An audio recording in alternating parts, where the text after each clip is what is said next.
Hello, I'm Roger. Our club meets after service on Sunday evenings, where we gather in the church hall for a cup of tea and a natter.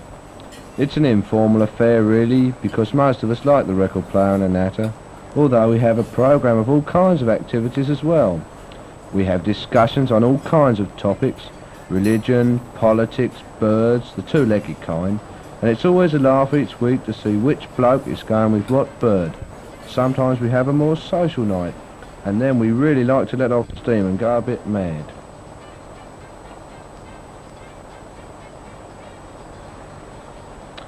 One evening Derek turned up, all in full rocker gear, levers and all. He didn't seem to fit in somehow.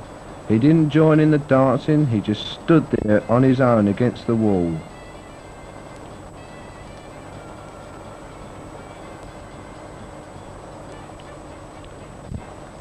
I noticed that he wore a circular badge on his sleeve.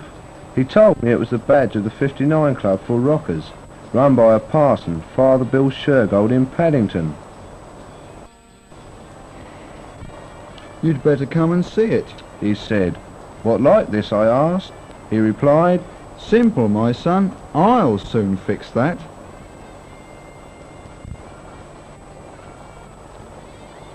Then we were off.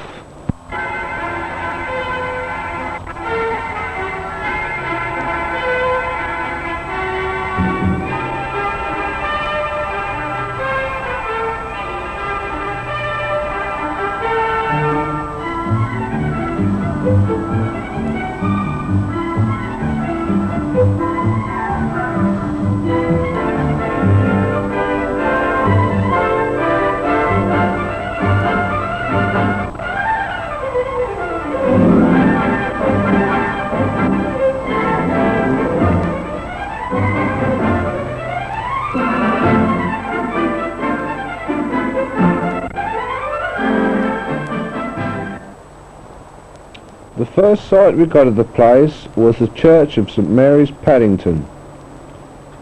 The club was in an old schoolhouse just across the street. If it looked rough on the outside, it was real grotty inside.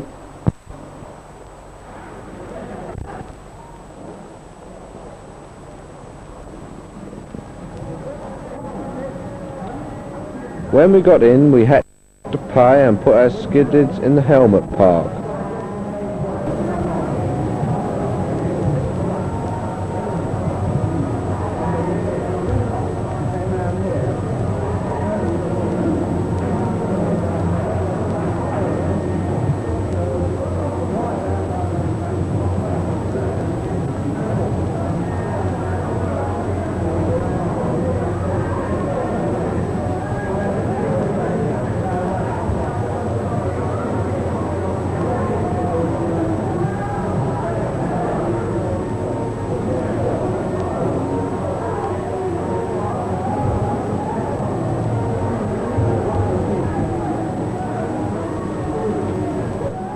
At the canteen we got a cup of tea and sat down.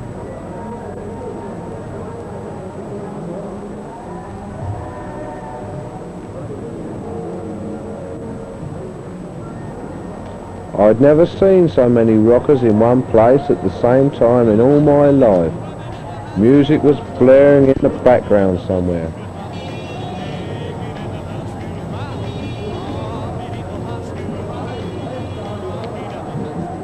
There was a larger room upstairs with table tennis, pin machines and a jukebox. Here we met Father Bill, who told us about the club. It all started, I suppose, when I had a service for motorcyclists in 1962 when I was vicar of a church in East London. And as a result of that service I got to know boys at the Ace and the Busy Bee and places like that. And they more or less demanded that we should start a club.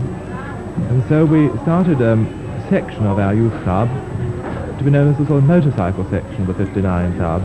The 59 Club was already in existence as an ordinary youth club, you see. So we started the motorcycle section, which then grew bigger than we ever imagined, until it got far bigger than the original youth club. And in the end, we had to move it over to Paddington here. It got too big for our place at Hackney, so we moved it over to Paddington, where we've got the church, as you know, just opposite here, with the fairly extensive churchyard where we park all the bikes.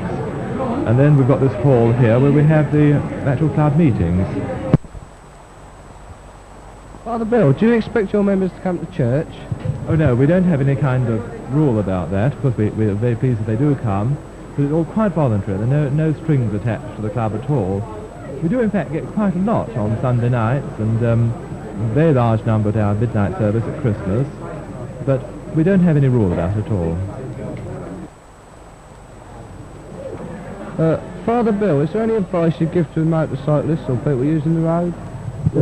Always drive with a sense of responsibility, not just selfishly. I think that's the important thing, not to be selfish about our machines, but to use them with a sense of having a wonderful machine which we're entrusted with, and we've got to use, what I would say, to the glory of God, and with a sense of real dedication and responsibility. Back in the club we had come to the end of our evening, and we always end in this way, in prayer together.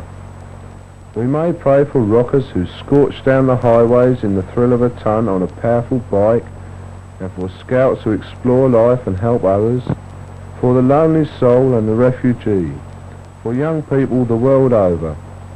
For the greatest gift we have is life, and the Christian believes in a Christ who triumphed over death, and in power he shares his eternal life with us who follow him.